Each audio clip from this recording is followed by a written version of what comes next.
Hey, fourth grade, how are you? I'm here with Pablo. He was being so needy and whining. So, I thought, why not just put him on my lap so he would stop and so we could film in some peace. So, today we are going to be planning our essay. So, let's get started. And you should have already read both of our texts, just like Home and Life Doesn't Frighten Me. And if you haven't, go ahead and read those texts first, and then make sure you understand them. If you need help understanding them, of course, go watch Miss Rowe's video and then come back and join us. The first thing we want to do in planning our essay is, of course, a quick outline. So when we're using a quick outline, we want to first decide if we want to do 2 paragraphs or 1 paragraph.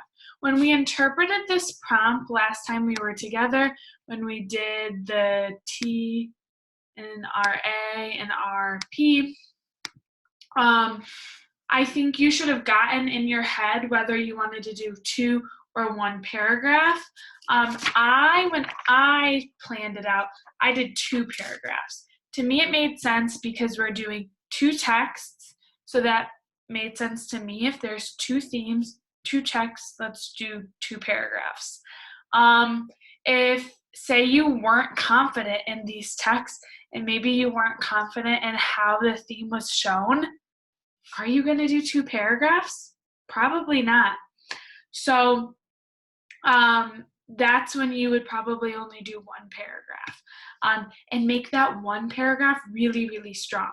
So let's get started. I'm going to do 2 paragraphs in my video today. So you ready to get down, Bubba? Hopefully it doesn't start barking. So in our 1 or 2 paragraphs, our first paragraph, I'm going to think about my topic sentence. And now remember, in this 2 paragraph essay, our first topic sentence is going to encompass the whole essay. Just like our conclusion summarizes the entire essay. Okay, so we want to really think about how we're going to do that, going back to that topic. So you should be looking on your planning sheet. What was that topic again? What was the topic? I can look right here. It was the theme of both of the texts, and how the theme was shown in the text through either the speaker's voice in the poem or through the characters in the story.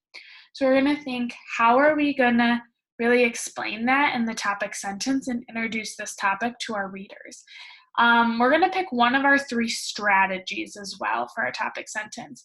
You guys know my go-to is always starting with a subordinating conjunction, because a subordinating conjunction is going to do 2 things for you.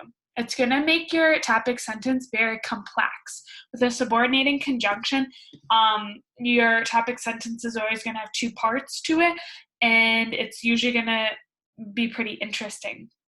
So I always love using subordinating conjunctions because it pushes my thinking as a writer. It's usually makes an interesting topic sentence. That's always my go-to. I know a lot of you like starting with a question. I always push you to make sure that that question is on topic. So if you're asking a question, I want to push you and make sure that that question is in, what was the theme of the texts? Because your reader is going to be like, what the heck are they talking about? What texts are they talking about? What are they talking about? That might not be the most engaging thing. They might just like throw your essay in the trash. That's not going to really hook them in. So you want to make sure it's something that they're going to want to read. And then always a strong statement with facts or something that's going to pique their interest is another way to start. Or always an A positive too. We always come back to that. Maybe we'll do a mini lesson video to refresh us on A positives here. So here is mine. When the character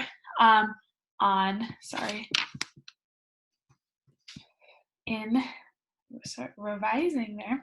In the story, and the speaker in the poem communicated the theme, the reader learned an important lesson. So that TS required that me as the writer understands what a theme is. A theme always tells the reader or shows the reader a lesson. So as the reader, you need to understand what a theme is in order to write this essay. We all know what a theme is. Theme is a lesson or a moral of the story. So I introduce that topic to my reader because I, the writer, you, the writer, are the expert. So you're going to introduce this topic to your reader right now. That's what I did in mine. I'll read it one more time. When the character in the story and the speaker in the poem communicated the theme, the reader learned an important lesson. So now I'm going to think, what am I going to do in my first text?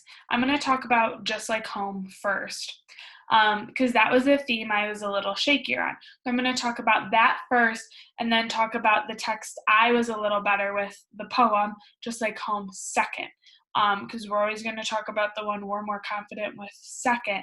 So our reader ends on a high note. So I'm going to think, what am I going to do for my first detail? If my topic is say what the theme is, say how the theme is shown, what should my first detail be? Say it out loud. What should your first detail be? It should be it should be the theme. So the first detail is the theme. I said the theme was sharing culture can bring friendship. As long as you identified a theme that makes sense for that text, kudos to you. It doesn't have to be this exact theme. A couple of you have sent me your essays already, and it isn't this exact theme, and the theme made sense. Great for you. Here are my next three details. I thought for this paragraph, it made sense. The theme was shown through this character in sequence. Sharing culture, bringing friendship was first shown that she was lonely, and then Enrique was interested in her Rangoli. Then he showed her his the art through the Mexican tiles he was drawing. Then Farah joined in, and then the classmates marveled at it, and then she said it looked like home. So sharing the culture kind of brought about friendship. It was all in sequential order, so that's how I'm going to write my essay. First, then last in that paragraph. You see I used my symbols here, like my arrow and my slash mark for my fragments. I did not write in complete sentences because we know our details here are not in complete sentences in our plan. This is an outline. And remember, we do not write incomplete sentences on our outline. As writers, this is our plan. This is not our essay. We'll write incomplete sentences and expand these into complex, beautiful thoughts on our essay. Okay? So let's move on. So after we have this first paragraph planned, we're going to move on. We're transitioning now into our second paragraph. A great transition word to show a transition to a similar thing would be what? You got it, similarly. So I chose the word similarly. Similarly, the speaker in the poem also communicated, I'm not going to say the theme, I'm going to say a theme, which inspired the reader. So now I'm going to say exactly how the speaker in the poem did that in my next paragraph. But what does my first detail have to be before I say how they communicated the theme? I have to say what the theme was exactly. So you see my first detail is exactly what the theme was. I said it was be brave / have confidence. So I'm going to now tell the reader exactly why that theme is be brave or have confidence. This poem didn't really go in sequential order to me. It wasn't really a story that went first then last. To me, I'm going to give examples. And here is how I set up my details. It really had the theme of there's bad things in life, but don't be scared. And then the examples to me were in 2 categories. There goes that paper again. You guys, comment below some tips on how to keep this paper up in my office. It's falling down and scaring me. There was these kind of fantasy things that could scare you in life, like dragons and lions. And then there are some real world examples that I'm going to categorize in my essay, like strangers in the dark and boys and girls in class that you could kind of really be scared of. So I'm going to expand that in my essay. Then we got to think about how it can all come together at the end, and we can summarize our whole essay at the end. So in our conclusion sentence, same 3 strategies can apply as our TS. So I'm going to choose a subordinating conjunction. Even though both themes were different, both were important. In summary, the story leads readers to learn to share your culture to gain new friendships, while the poem led readers to learn to be brave by showing confidence. So I not only wrapped it up in a sentence about saying how both themes were different but important, I then recapped what those 2 themes were for my reader. In case somehow it got lost in translation, there was a recap there at the bottom. So here is a super simplified version of that here on a little screen grab. You guys can pause this if you want to see my outline. If you're like, oh my gosh, I did my outline completely wrong.